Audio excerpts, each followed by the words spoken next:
Hello दोस्तों, इंतज़ार ख़त्म। अब एग्ज़ाम का टाइम है, बहुत सारे एग्ज़ाम चल रही है और आप सबका स्ट्रेटजी यही रहता है कि एग्ज़ाम में अच्छे स्कोर करें। अच्छे स्कोर करना भी इम्पोर्टेंट रहता है क्योंकि कंपटीशन काफ़ी टफ हो गया है। तो मैं अपने बहुत सारे सीरीज लाने वाला हूँ जीके जीएस की, जिसके साथ साथ करंट अफेयर्स रहेंगे। सबसे ज़्यादा इम्पोर्टेंट क्वेश्चन के बारे में डिस्कस करेंगे जो कि आपके एग्ज़ाम के पॉइंट ऑफ व्यू से 100% लड़ने वाले हैं।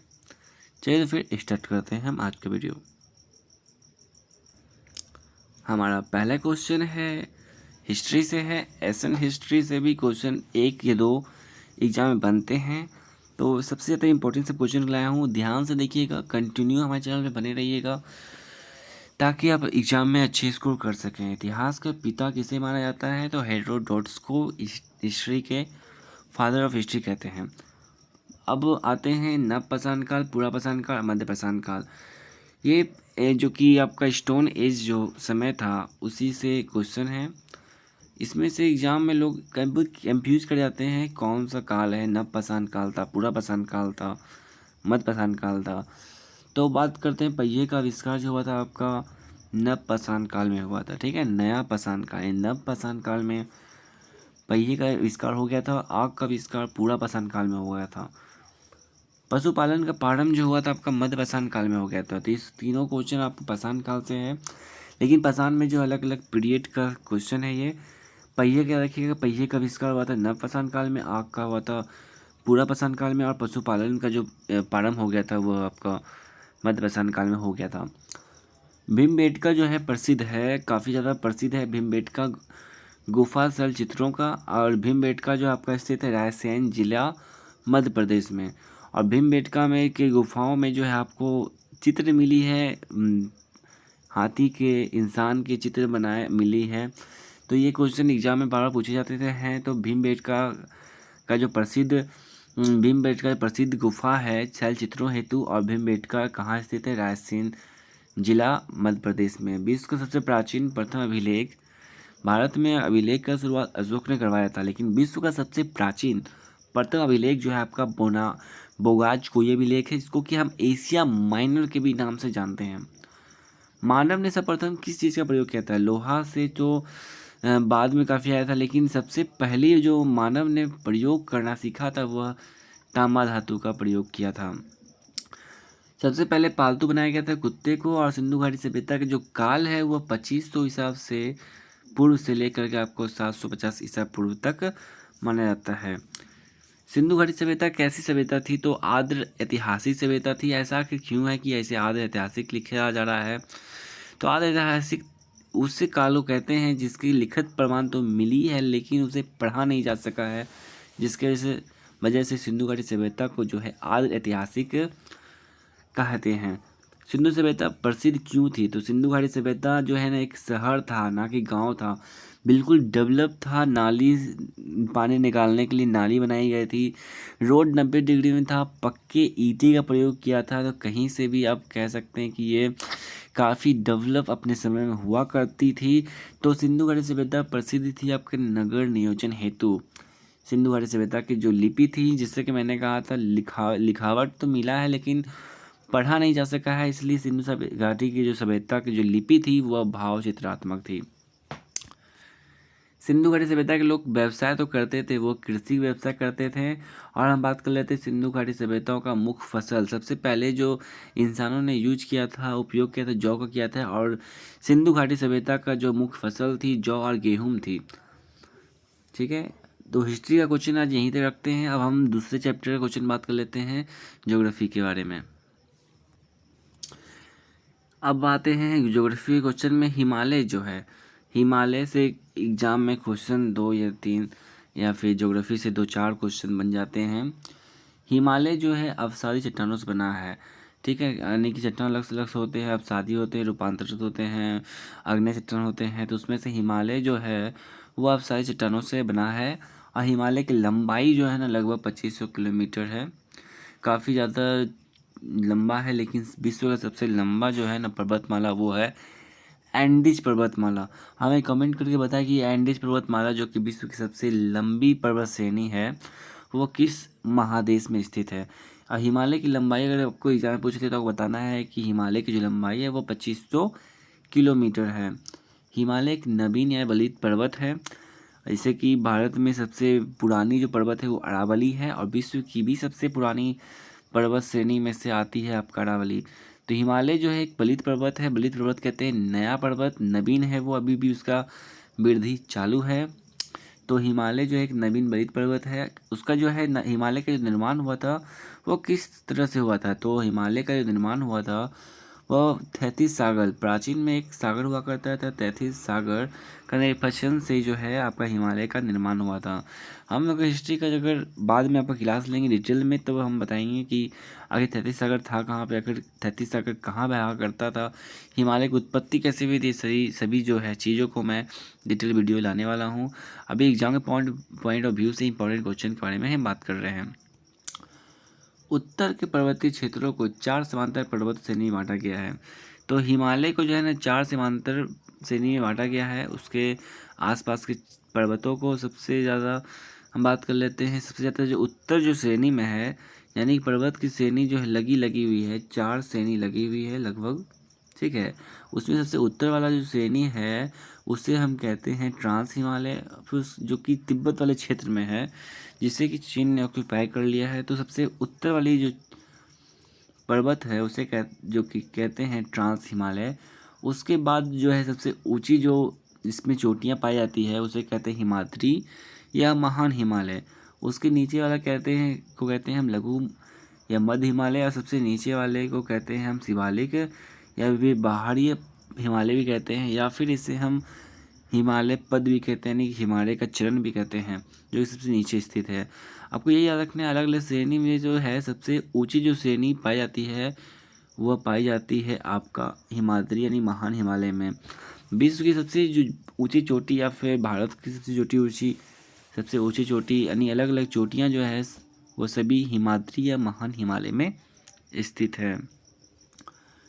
हिमालय की सबसे ऊंची जो चोटी है हिमाद्री में स्थित है, जैसा कि मैंने अभी आपको बताया।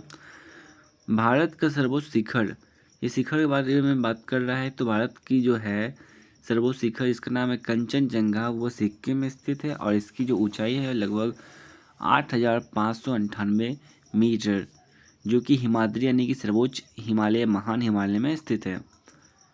विश्व की सबसे ऊंची चोटी जिसका नाम है माउंट एवरेस्ट, इसकी ऊंचाई है 8,850 मीटर, हिमाद्री में ही स्थित है।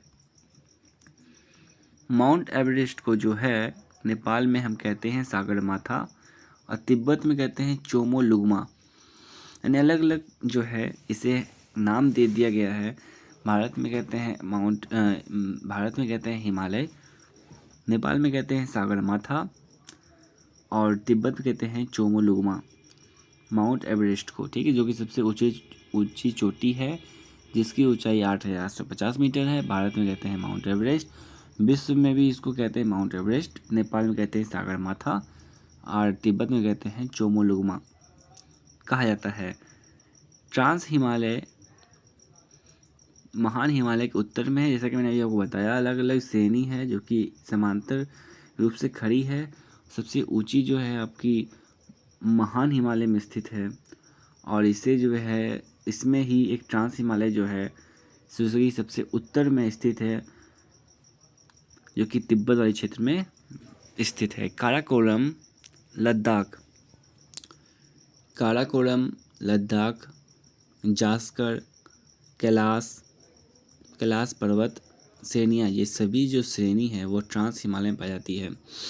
लद्दाख भारत में स्थित है, काराकोरम, जास्कर ये सभी भारत में स्थित है, और कैलाश जो पर्वत है वो जो है तिब्बत में स्थित है। ये सभी जो है आपका ट्रांस हिमालय में ही पाई जाती है। ट्रांस हिमालय जो कि लंदन वाले क्षेत्र में तिब्बत वाले क्षेत्र में पाई जाती है।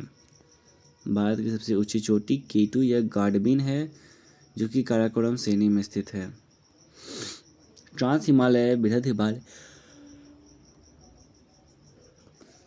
हिमालय जिसको कि कहते हैं हम ट्रांस हिमालय हो गया, और एक बृहद या महान हिमालय से हिंज लाइन ये सूचक जोन के द्वारा अलग होती है। इसका मतलब ये हो रहा है कि आपका ट्रांस हिमालय जो है ना वह बृहद या महान हिमालय से हिंज लाइन या सूचर जोन के द्वारा अलग होती है। ठीक है, याद रखिए। नेक्स्ट है लघु या महान हिमालय दक्षिण में है। लघु हिमालय जो है महान हिमालय के दक्षिण में है, और शिवालिक जो है वो लघु हिमालय के दक्षिण में सबसे नीचे वाला भाग, जो कि आपका भारत में ही जो है बहुत अधिक पाई जाती है। ज्योग्राफी में यहीं तक। अब हम आगे बात कर लेते हैं स्टैटिक्स जीके के बारे में। आजकल एग्जाम में स्टैटिक्स जीके की काफ़ी अच्छा रोल होता है। ये गेम चेंजर का तरह काम करती है। राउरकेला इस्पात कारखाना, राउरकेला इस्पात कारखाना जो है तथा भिलाई इस्पात कारखाना जो कि आपका उड़ीसा में स्थित है, द्वितीय पंचवर्षीय योजना के तहत स्थापित किया गया था। ठीक है, राउरकेला इस्पात कारखाना तथा भिलाई इस्पात कारखाना द्वितीय पंचवर्षीय योजना के काल में स्थापित किया गया था। साथ ही साथ राउरकेला, भिलाई और दुर्गापुर, ये तीनों जो इस्पात कारखाना है वह द्वितीय पंचवर्षीय योजना के में स्थापित हुआ था। योजना आयोग को ख़त्म करके 1 जनवरी 2015 से जो है आपको नीति आयोग इसका नाम कर दिया गया था। ये भी आपको याद रखना है। नेक्स्ट है बोकारो इस्पात कारखाना। बोकारो इस्पात कारखाना तृतीय पंचवर्षीय योजना में स्थापित हुआ था। ठीक है, बोकारो इस्पात कारखाना किस पंचवर्षीय योजना में स्थापित हुआ था? तो तीसरी पंचवर्षीय योजना में। दुर्गापुर किस पंचवर्षीय योजना में स्थापित हुआ था? तो दूसरी पंचवर्षीय योजना में। 20 सूत्री कार्यक्रम की शुरुआत कब हुई थी? तो 20 सूत्री कार्यक्रम शुरुआत 17 जुलाई 1975 को की गई थी, और 20 सूत्री कार्यक्रम शुरुआत 5वीं पंचवर्षीय योजना काल में की गई थी। तो 20 सूत्री कार्यक्रम जो है वो 5वीं पंचवर्षीय योजना में शुरू की गई थी, और इसका डेट हो जाएगा 1975 को, 17 जुलाई 1975 को। अनवरत योजना, इसको कि हम रोलिंग योजना भी कहते हैं। ठीक है ना, अनवरत योजना इसको हम रोलिंग योजना कहते हैं के नाम से जाना जाता है। 1978 से 83 के नाम से भी जाना जाता है। यानी कि अनवरत योजना जो कि 1978 से लेकर 1983 तक के बीच में आया था, उसको कि हम रोलिंग योजना भी कहते हैं। अनवरत योजना जिसको कि रोलिंग योजना भी कहते हैं, वह किसकी देन है? तो गुन्नार मिंडल की देन है।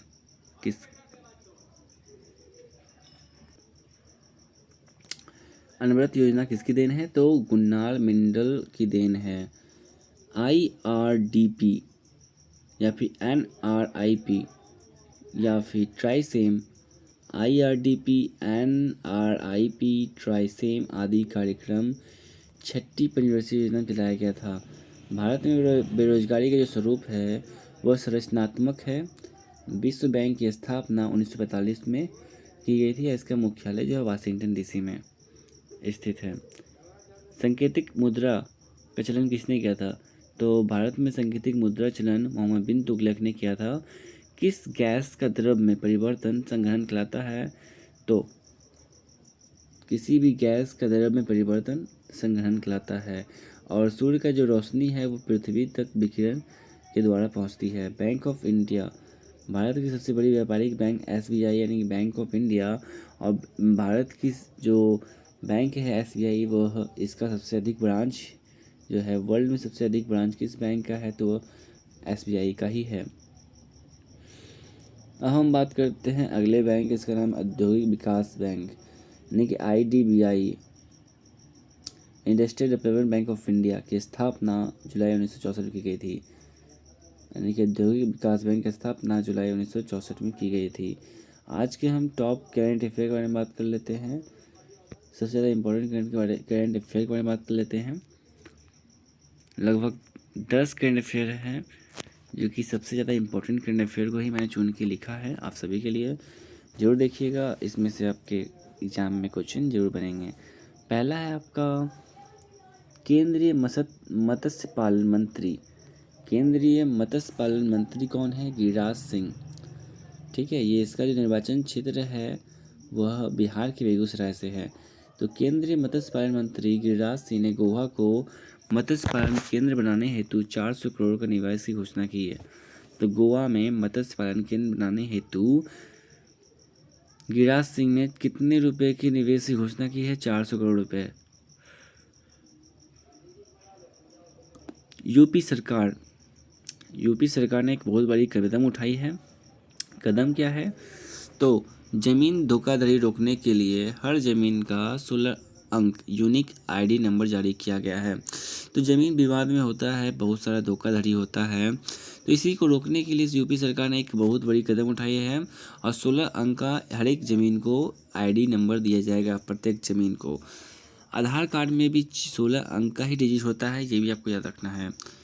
आरबीआई द्वारा भारत का जीडीपी 2021-22 में, देखिए भारत में जो जीडीपी का आकलन करता है और प्रति व्यक्ति आय या कैपिटल का भी जो आकलन करता है वह CSO करता है, केंद्र सांख्यिकी करता है। और तो आरबीआई द्वारा भारत का जीडीपी जो है आरबीआई के द्वारा 2021-22 में 10.5% वृद्धि का अनुमान लगाया है। नेक्स्ट है हमारा विश्व व्यापार संगठन, जिसको कि हम कहते हैं WTO। ठीक है, विश्व सबसे इम्पोर्टेंट क्वेश्चन ये जो 100% लिख लिए, VBI जो है क्वेश्चन है। तो विश्व व्यापार संगठन जिसको कहते हैं WTO की नई महानिर्देशक नाइजीरियाई अर्थशास्त्री, जिसका कि नाम है ओकोजो इबेला बनी है ना। ओकोजो इबेला बनी है WTO की महानिर्देशक। और ये इम्पोर्टेंट इसलिए हो जाती है क्योंकि सबसे प्रथम महिला है जो कि WTO की महानिर्देशक बनी है, जो कि नाइजीरिया की अर्थशास्त्री है और ये जिसका नाम है ओकोजो इबेला, और नाइजीरिया की काफ़ी समय तक वित्त मंत्री भी रह चुकी है। मुक्केबाज है जिसका नाम है कैप्टन हरी सिंह थापा, जिसका कि अब निधन हो गया है। तो क्वेश्चन बन जाते हैं कि ये जो है व्यक्ति वो किस क्षेत्र से जुड़े हुए हैं, तो आपको याद रखना है मुक्केबाजी से संबंधित है। कैप्टन हरी सिंह थापा का निधन हो गया है, जो कि एक मुक्केबाजी खिलाड़ी थे।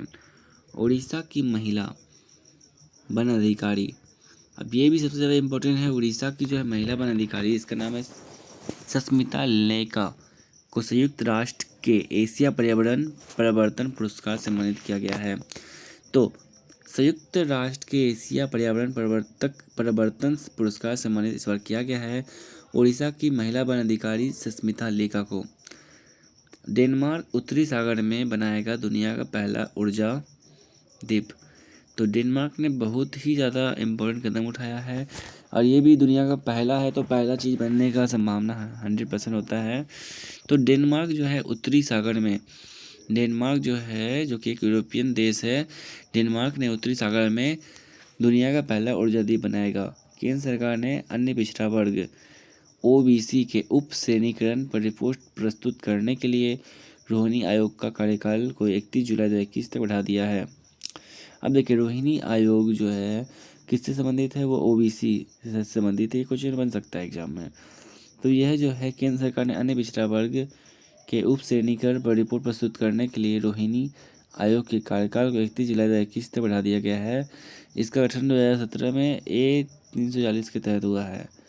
विश्व सतत विकास शिखर सम्मेलन 2021 का उद्घाटन किसके द्वारा किया गया था? विश्व सतत विकास शिखर सम्मेलन 2021 का उद्घाटन नरेंद्र मोदी ने किया है। किसका मोदी ने उद्घाटन किया है? तो विश्व सतत विकास शिखर सम्मेलन का। भारतीय अमेरिका संयुक्त सैन्य अभ्यास राजस्थान से, भारतीय अमेरिकी संयुक्त सैन्य अभ्यास है ना, ठीक है। भारतीय अमेरिकी संयुक्त सैन्य अभ्यास का नाम है युद्ध अभ्यास, और युद्ध अभ्यास जो है भारत अमेरिका के बीच सैन्य अभ्यास है, जो कि इस बार हुआ है राजस्थान में। कहाँ हुआ है? राजस्थान हुआ है। ये था हमारा आज का क्वेश्चन।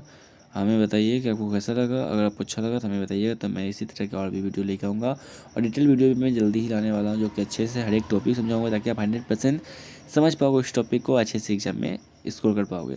तब तक धन्यवाद। जय हिंद।